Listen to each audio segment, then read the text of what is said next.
Welcome to Pixel Parenting, the podcast that helps families raise kids in a world full of screens using science and curiosity. Here, we share science-backed strategies and real conversations to help you build healthier digital habits with practical tools for everyday parenting in this digital age. Let's get into it. Have you ever wondered what happens when a child starts talking to an AI like it's a friend? Today, we're unpacking what that actually means. What are AI companions? What do they do to a child's developing brain? And what should we parents be on the lookout for? My guest today is Dr. Mathilde Cerioli, a cognitive neuroscientist with a PhD from the University of Montreal and the Chief Scientist Officer at Everyone.ai, a nonprofit focused on how AI affects children's development. She started her career as a child neuropsychologist, then shifted to studying how children's environments, especially digital ones, shape who they become. In this conversation, Mathilde walks us through what's actually happening in a child's brain when they bond with an AI companion, why it feels so social, why it's so sticky, and why the friction kids get from real friendships is a feature of development. We cover the brain science behind why preteens and teens are especially drawn to these tools, how to tell protective design from manipulative design, and what to actually say if you discover your child has been chatting with an AI companion for months. If this speaks to you, know that you're not alone, and we'll give you practical steps, not just concerns. Let's get into it. Thank you, Mathilde, for being here. This is a great opportunity for our listeners to hear about from a neuroscientist. So let's start with, how did you start? What has been your path? Because you started as a child neuropsychologist, and you've ended up studying AI and kids. So how come? How did that happen? Hi, Patricia. Thank you so much for having me. So yes, a bit more about my work. I actually worked as a clinician with children, especially in neuropsychology. And then within my research work during my PhD thesis, I was really focusing on how we could use tools such as games, so either video games or board games, to improve children's cognitive functioning. And it's always kind of been really within my interest to understand how the environment of children shape who they become. That's always really been a passion. And within the advent of generative AI, of course, it's a huge paradigm shift in their environment on so many layers. First, the tools they interact with, but also the people around them that are interacting with those tools. So that's when I really shifted my work to really focusing on AI and children, how it can impact their cognitive, social, emotional development, and rediscover more also of the field of AI and ethics over the past few years. Yeah, it's fascinating. So for parents who are listening and we hear all the time the word AI companion, but a lot of people are not sure what that actually means. So can you define it in plain language? I mean, it makes sense that people are not sure what it means because I don't think there's a clear definition. It can mean many things. So every time we talk about that, we talk about generative AI and more specifically really the large language model part of AI. So everything that has to do with conversational. So which people are familiar with. When we talk about conversational, it's going to be things like ChatGPT or Gemini. But in the context of AI companion, it's often apps that are specifically developed and optimized for companionship. So within the design, what's really reinforced in those models and what the AI's goal is to do is to really create a relationship with the user, which is different than those more broader large language model that can lead to AI companionship. Some people use them for companionship, but that's not what they are meant to be from the beginning. So there's a bit of a distinction. So there's what is officially the product's name, and then how people actually engage with those products. Okay, yeah, so that leads me to the next question. When we're at home, parents, when we see our kids talking to an AI, what are the signals when a child starts bonding with one of these AI companions? I think that's a good question. So first, most of those models are for 13 and up. So I think that's something to keep in mind. Gemini can be for, I think it starts at 9. For some of the features. So I think that's an element that's important. They're not supposed to be interacting with those models too young. And then now we see more AI toys as well. So we have some stuffed animals that can interact. And it's still a small use, but it's really developing and growing fast. And so when we start seeing more emotional attachment, it's really when kids really start talking about things that are more personal. So what we've seen over the past couple of years is common sense media kind of follows the trend of how young users use those large language models. And 2 years ago, AI, like emotional reliance or emotional support, was not even a use case. Now it's like half of the kids that use it for that. So the patterns of use are changing quickly, which makes sense. Like you first go to those platforms to get help with homework. It does a great job at giving you good answers. And then maybe you ask a question that's a bit more personal, like a conflict or how to resolve something. And it still gives you answers that can be good and feel good. And that's when we see more and more personal requests. And especially at that age, sometimes what we see is like they start really relying a lot on it for any decision making. I think it's how often they use it. And I think as a conversation with parents, it's a great question to ask, like, what do you use those models for? Like, where do they help you? Where do you feel like it's made a difference for you, where it makes things easier?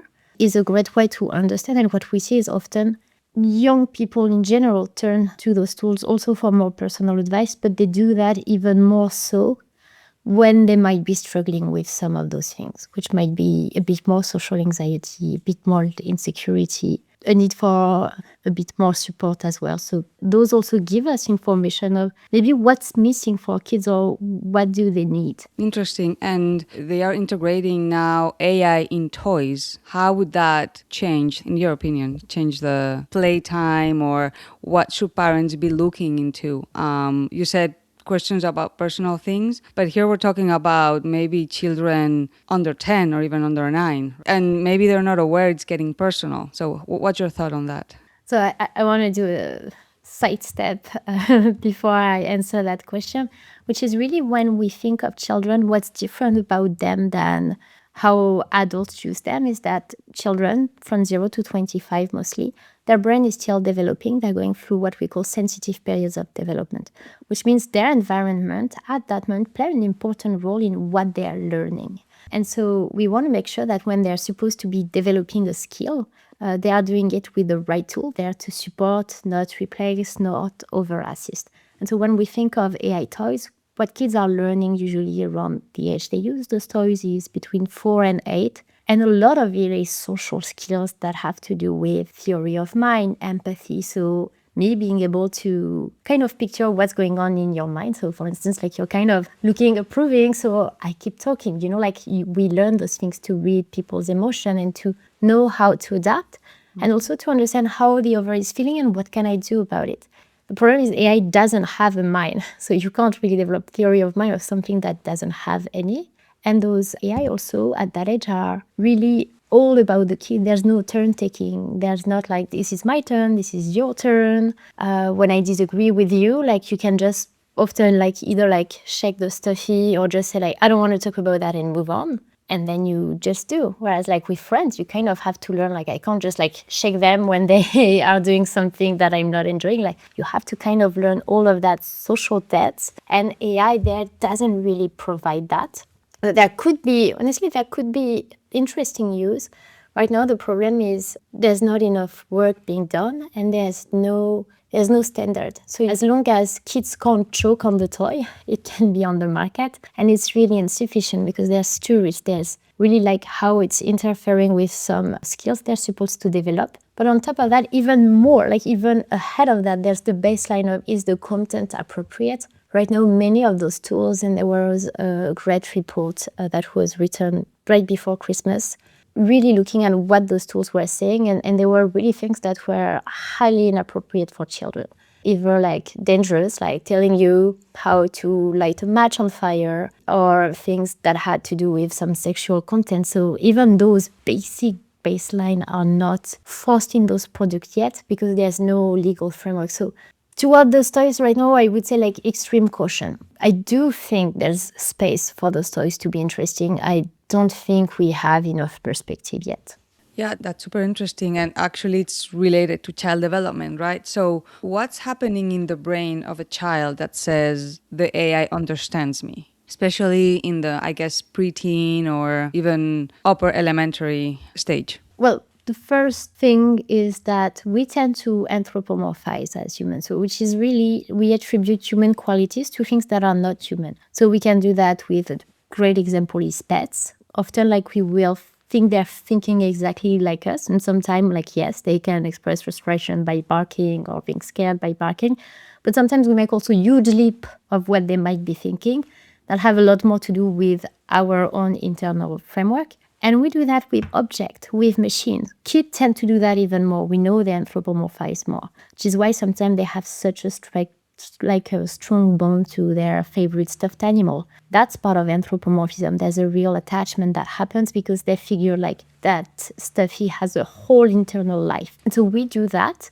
because it helps us understand our world. So, for instance, when our car is not starting, it's easier in some way to think like it knew as it was going to be late and it wanted to mess with me. In a way, that's helpful to think like that for us because things don't happen randomly. Like there's intention behind things. And it's kind of more reassuring than to think like it could happen at any time. So we do that, and that helps us also deal with relationship because it's really applying that kind of theory of mind to things that don't have mind. So first, we do anthropomorphize, kids do it more. And so with AI, what it does, it's really kind of reinforce that because we attribute intentions to things. And AI is like, yeah, I do have intention. I wanted to talk to you about that. My idea for you would be that. So it kind of like reinforces in our mind, like, yes, okay, like it feels human. It talks, like first it talks, so it sounds very human. On top of that, it will claim to have emotion, to have feelings. So that really reinforces that. And so children, especially when we look at preteen and teen, that's the age within their brain, what's going on is that they're slowly living kind of like the parental nest, and they have to go out in the world and form relationship with peers. That has a lot to do with puberty as well. And so their brain is really primed for social cues. So whenever something feels social, they attribute a lot of importance, and that's very rewarded in the brain. So that drives a lot of their behaviors. And AI is seen as a social cue. So when they interact with an AI, it feels good, it feels social. That's what their brain is craving at that age. So that's why they want to do it so much. And on top of that, like really like when you think back of your adolescence, like we talk a lot about psychophancy in AI, the fact that it's really nice, it's validating, it tells you nice things.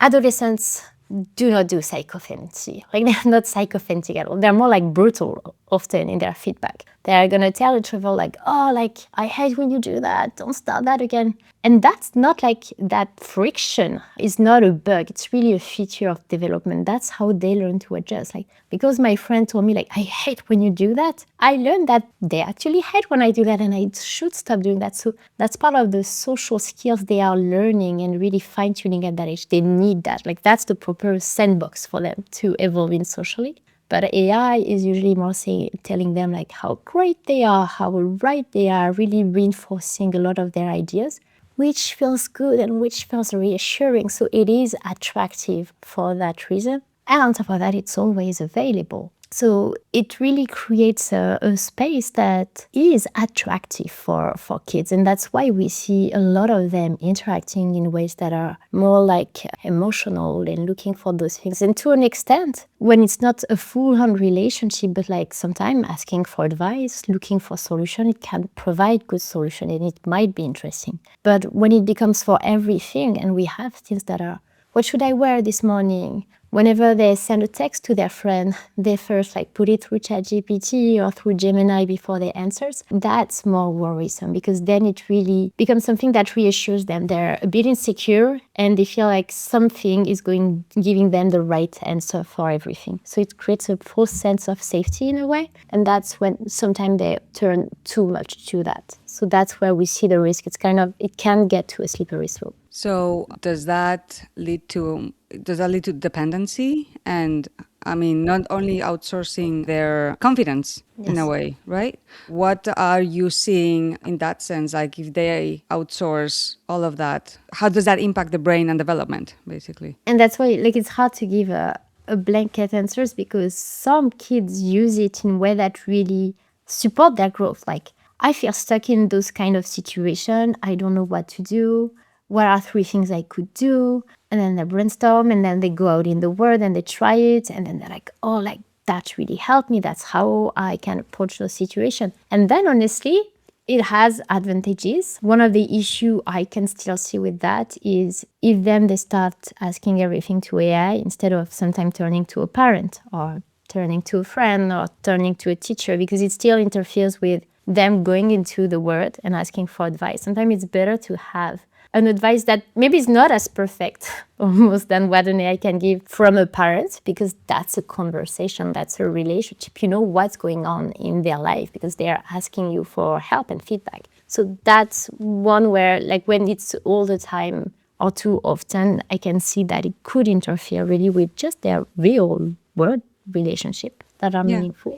Yeah, that makes sense. But it also can help them, as you said, like can Yes. teach them ways to approach relationships that, But the issue is that sometimes they come with mad ideas about how they perceive a problem, and depending on how they ask an AI, if it's like, tell me why I might be wrong, or why did my friend do that, I don't get it, it's very different. That my friend always does that, I hate it when they do that, I think they're not great friends.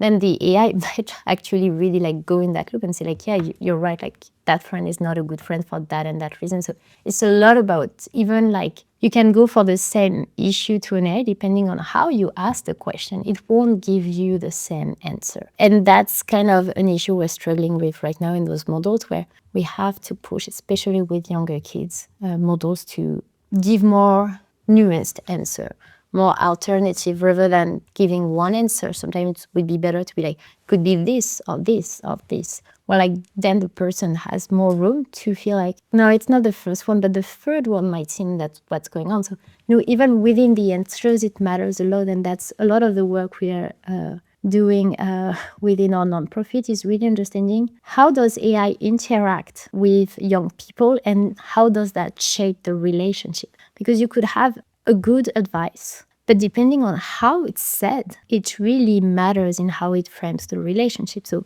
I give an example. Let's say like you've had a hard day at work. You're a bit like, yeah, you feel a bit down.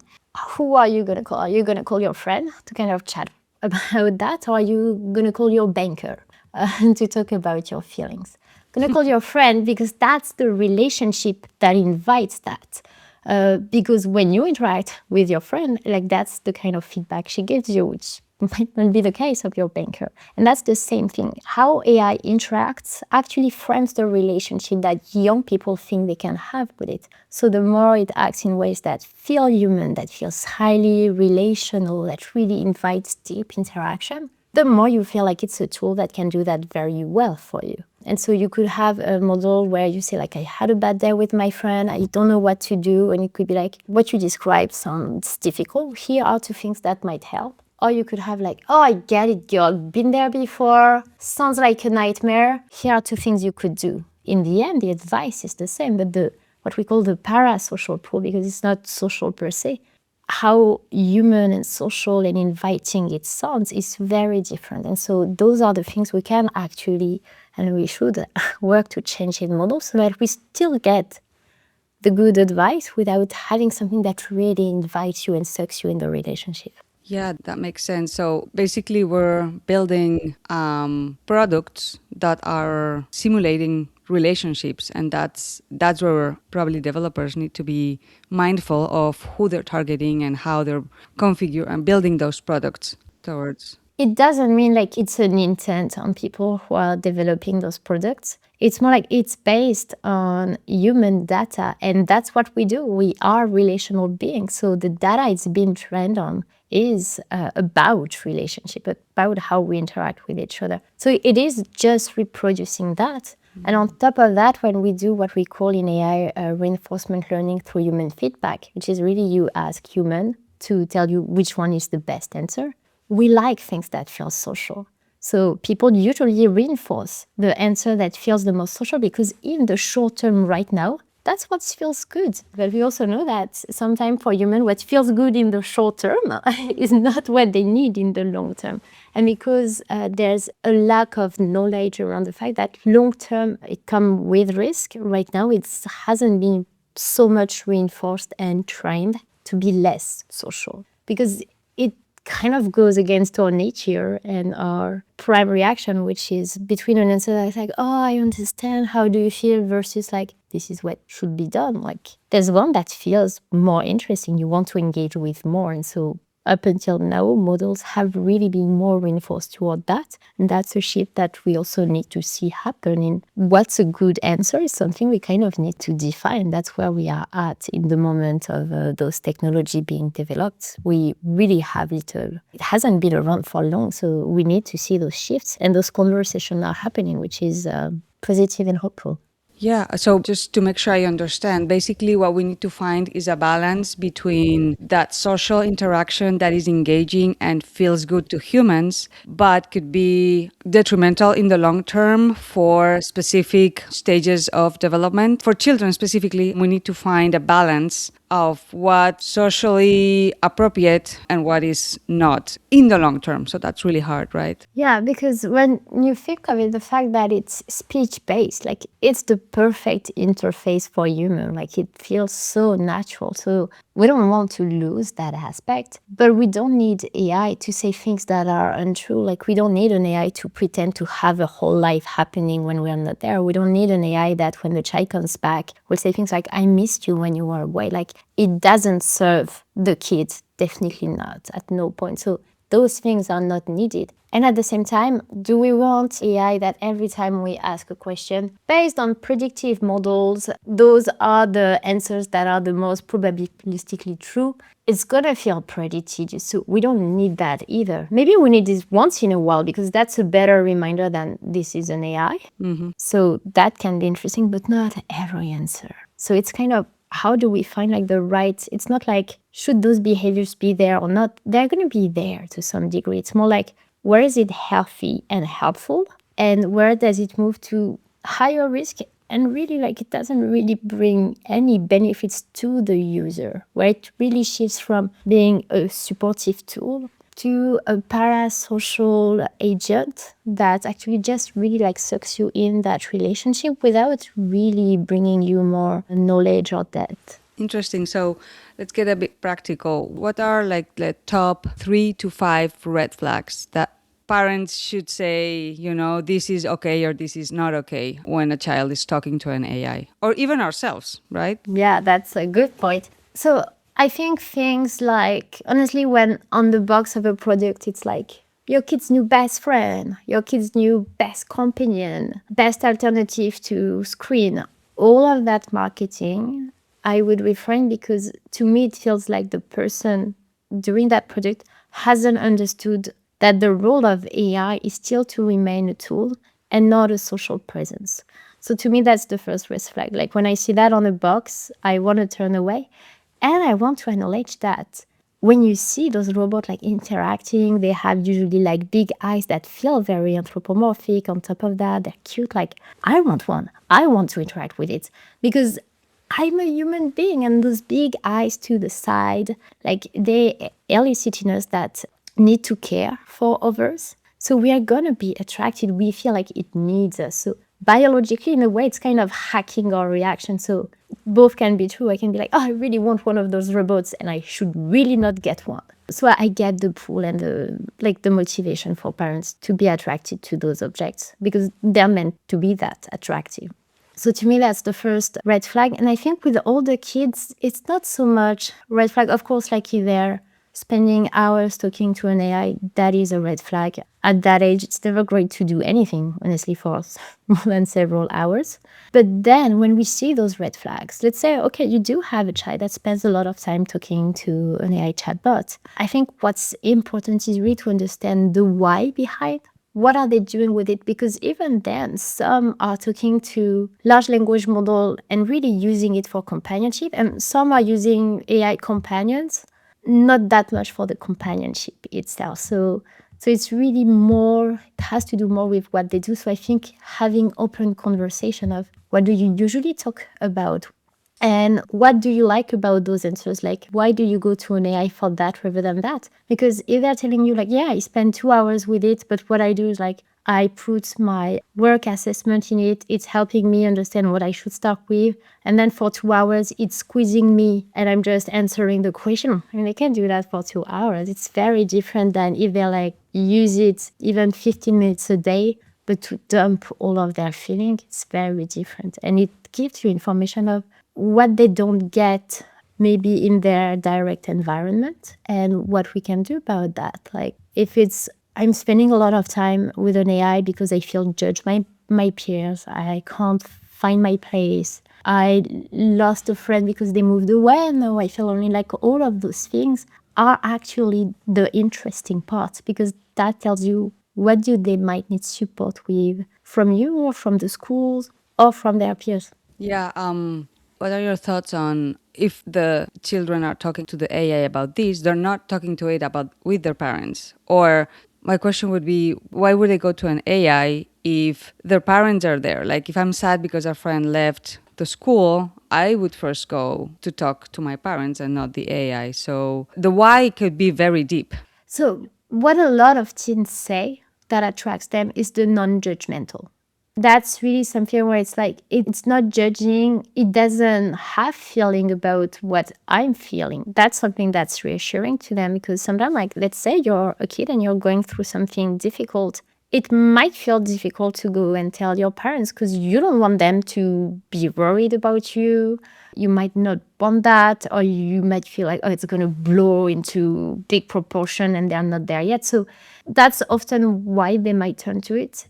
And so that's why those conversations are not like big life lesson or lecture, but really more approaching it with curiosity. Because when then it falls into like, this is bad and it shouldn't happen, if you add judgment on top of that, then I'm not even going to come and talk to you anymore about what they're doing with those platforms. And I think it's easy, and I hear that often, that it can be seen, and even them, like I was actually like with a youth group last week, where we know that 50% of teens use it for emotional support. And I asked them, like, do you talk about that within your peers? And they're like, oh no, like I would never say turn to an AI for emotional support. Like that feels like I would get judged for that. So even within themselves, that's not something they're willing to discuss.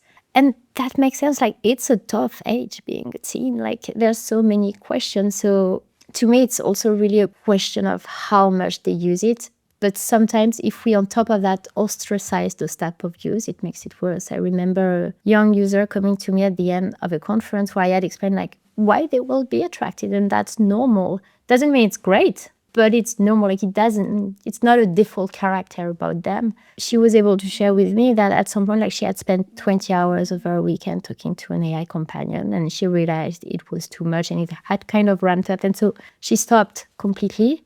But then she felt a lot of shame about having gotten to that point. And what she said was like, I was grieving that relationship, even though it was an AI, even though I knew it was not human. There was thing that system was the only one to know about me. And so I had to grieve that. And on top of that, I couldn't tell anyone around me how hard it was because of the shame attached to it. So it was kind of like a double pain there. And so that's why I think ostracizing and making it sound like it should not happen is risky. And at the same time, we don't want to say it's fine when it happens. So it's really like kind of finding the balance of, okay, maybe it tells us a bit of what's going on for you. Where do you think we could find that in the real world? And kind of like redirecting slowly and without judgment, which I'm a parent, I get it. We get so scared for them that sometimes we approach those conversations with our big feelings as well. Like, what does it say about them? Are they doing okay? Are they going to be all right? And so I would say, like, if you have those conversations, first maybe take a bit of a breath and enter that conversation when you feel like you can actually be really open to what your kid has to say. And have ongoing conversation about that as well. Of, okay, you use it for homework. When is it helpful? How you're using it? When are you tempted to talk about other things? What are your friends doing? But really approach it with curiosity. Yeah, that's a great tip. Curiosity is always a win. I'm also thinking that it's probably also a mix between judgment, but also vulnerability. Like at that age, and even as adults, right? putting ourselves in a vulnerable positions, talking about feelings, it's really hard. So maybe parents are not judgmental, but teenagers and humans in general are scared of being vulnerable. So Yeah. the AI feels safe. It's never going to judge you. And to your point, I think even just being able to kind of share our own vulnerability with our kids is often a good way of opening that. Of like, you know what? When I was that age, like, I don't know, 15, I went through that. I'm pretty sure at that point, I would have liked to have that. And I probably would have used it this way. Or even like when we use it as adults, like, oh, I'm realizing I'm using it a lot for work. And maybe sometime, instead of taking the time to think of the answer myself, I'm just like a bit lazy and I go to an AI because it feels faster. And, like just being able to also share what we do with it. And when we're like, oh, I use it for that and it was amazing, and I use it for that and maybe it was not the best idea, I think is helpful because it's showing that it's not like all great or all bad, but it's really about what is the prompt, what are you looking for, how much do you use it to do what. Yeah, it's a learning process that we're doing together. And that's Yes, which is yeah, hard. Because it's we like hard. to have the answers before we teach our kids. And right now we're like, you know what? You don't know. I don't know. Maybe sometimes our kids actually know more about it than we do. And it's uncomfortable. Yeah, but vulnerability is, I understand why they go. I mean, I can empathize with that, but also human relationships are not easy. And, they probably need to know how to show themselves as vulnerable. But that's another topic. Yes.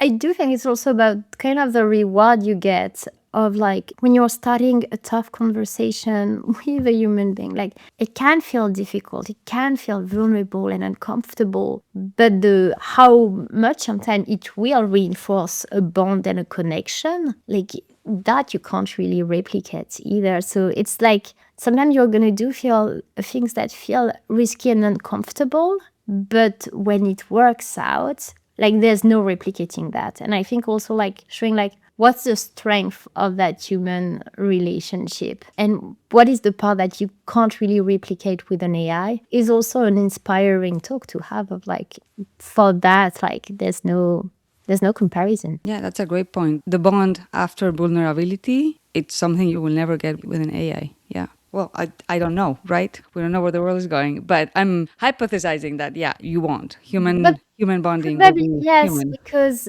I feel like because the AI will not be like AI is never in a vulnerable position because there's nothing also greater than having someone come to you, be vulnerable with you, and you being able to be a place where they feel safe to do that and you feel like you're supporting them. Sometimes it feels even better than receiving that. And it's never come to you with big problems that you only can solve. And your friends will not do that, will not come with that vulnerability if you never do that either. Even that has to be reciprocal. So yes, sometimes you're going to have to be vulnerable so that you get the feelings of being the person that helps someone through something. Like those are moments of learning and also of resilience where you see someone struggle and overcome it, or you struggled and you were able to figure it out on your own and to come out stronger. Those are the things we use throughout life when sometimes we're always going to have some difficulty, some challenge that arise, and just being able to look back on all the challenges we've overcome where we were like, it was hard, I didn't know if I could do it, and in the end I pulled through, are the things that we use every day to get through over hurdles. And those things, that's where like sometimes it might feel more comfortable for them to turn to an AI for advice, but it's also taking away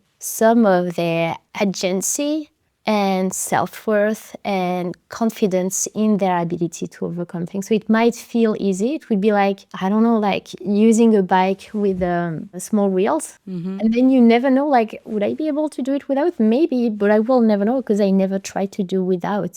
And so there is that part where you want them to struggle, like not to a point that it's really bad, but friction, struggle is really part of what they're supposed to learn within adolescence, because that's really the confidence building that they're doing for the rest of their adulthood.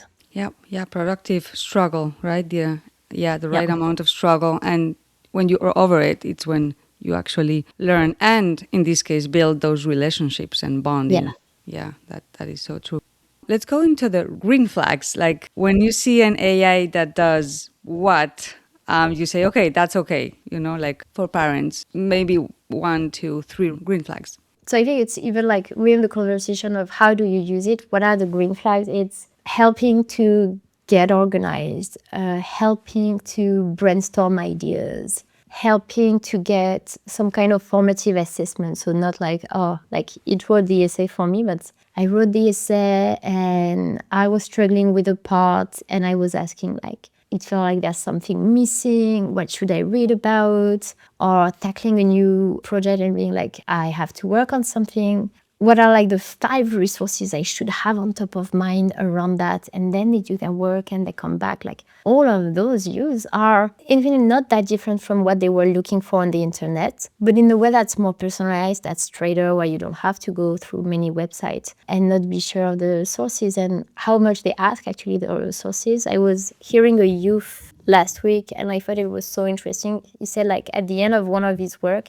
one of his prompts is always like, within this work, which part is actually me and which part is actually you? Like how much intellectual property do I have in this work? And I thought like, that's such a great way of realizing. Yeah, I was like, oh, I will use it. Honestly, I'm going to use it. Yeah, because, and sometimes maybe you'll find that 90% isn't you, but maybe some stuff you want to have more power in that. And I think that's a great way even for kids to understand that. And one example I give a lot in talks that teens resonate with, so which is a good one to use for parents, is they should always ask the question, am I running with AI or is AI running for me? And the way I explain that is if you're training for, I don't know, your first race, you've never run before and you want to do a race in 2 months and you want to run 5K.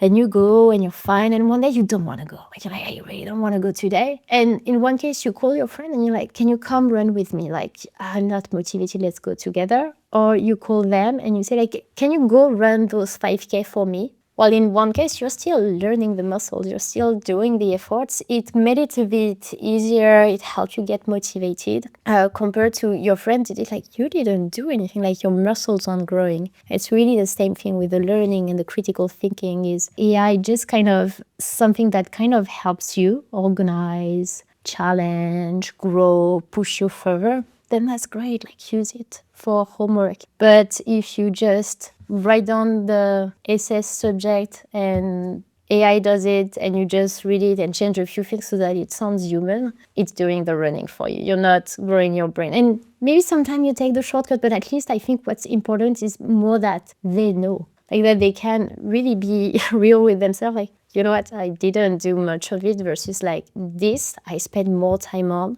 but I learned stuff. And I think that's where the green flag for me is, like how much they feel like they have ownership of the work that they do. That's a great one, and I'm noting that for myself too.